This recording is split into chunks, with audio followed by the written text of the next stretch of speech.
Sometimes people are seen as role models as a result of their talents. I think my role model is my mom. First, my mom works very hard for dreams. After she graduated high school, she took an exam twice to get more advanced scores. This seems like mom works very hard for her dreams. I often think about what my job will be. Now I think I need to work harder to succeed. When she tells her past stories like this, I got inspired from my mom's mind and never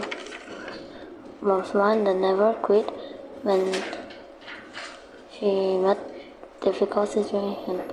Second, she has a very good personality and she always thinks about other people. For example, let's see, when she earns money, she gives more than $1,000 to help poor people. It shows that her personality is good. Now, furthermore, she inspires me a lot. In conclusion, my role model is my mom. My mom works very hard for her dreams and she has very good personality. Thank you for listening.